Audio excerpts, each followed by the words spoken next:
जय महाराष्ट्र. मी रवी आमले, करमाळा विधानसभा संपर्क प्रमुख. महाराष्ट्र राज्याचे उपमुख्यमंत्री माननीय एकनाथजी शिंदे साहेब यांच्या आदेशाने करमाळा तालुक्यातील विधानसभा क्षेत्रातील जिल्हा परिषद व पंचायत समिती इलेक्शनच्या निमित्ताने 21 जानेवारी रोजी अर्ज दाखल करण्यात येणार आहेत. बरेचसे आज उमेदवारी अर्ज मुलाखती झालेल्या आहेत. मुलाखती येऊन काही प्रवेश पण झालेले आहेत. उद्या मातब्बर लोकांचे जे इथे मातब्बर राजकारणी आहेत त्यांच्या बरेचसे जे नाराज झालेले लोक आहेत त्यांचे प्रवेश आणि उद्या त्यांच्यातर्फे अर्ज दाखल करण्यात येणार आहेत.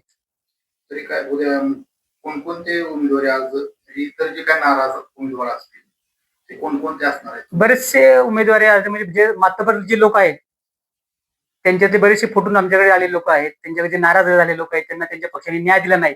पण शिवसेना ही न्याय देणारे पक्ष आहे, तर त्याच्यातून आम्ही त्यांना न्याय देऊन त्यांना आम्ही उमेदवारी अर्ज उद्या देणार आहे. तशी काय नाव उद्याच्या आम्ही तुम्हाला सांगून ना, आज सांगून तुम्हाला काय फायदा त्याचा. उद्या आम्ही तुम्हाला नक्कीच त्याचा सांगून तुम्हाला मोठ्या जल्लोषामध्ये मोठी रॅली काढणार आहे आम्ही. उद्या आम्ही सर्व जिल्हा परिषद पंचायत समितीचे सर्व उमेदवारी अर्ज दाखल उद्या सर्व उमेदवारी अर्ज दाखल करण्यात येणार आहेत.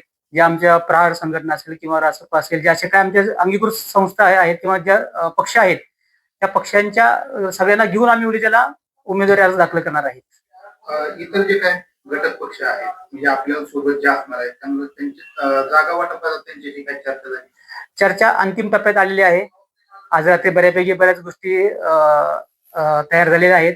उद्या त्याचा निकाल किंवा उद्याच्या जे कोण उमेदवार आहेत उमेदवारी अर्ज करताना तुम्हाला आढळते सगळेच. सर्व उमेदवारांची म्हणजे व्यूहरचना पूर्ण झालेली आहे. व्यूहरचना एकदम पूर्ण झालेली आहे. फक्त उद्याच्याला अर्ज दाखल करायचे आहेत. आज रात्रभर बऱ्यापैकी सगळं क्लिअर झालेलं आहे. उद्या तुम्हाला स्पष्ट कळेल उद्या पत्रकारांना.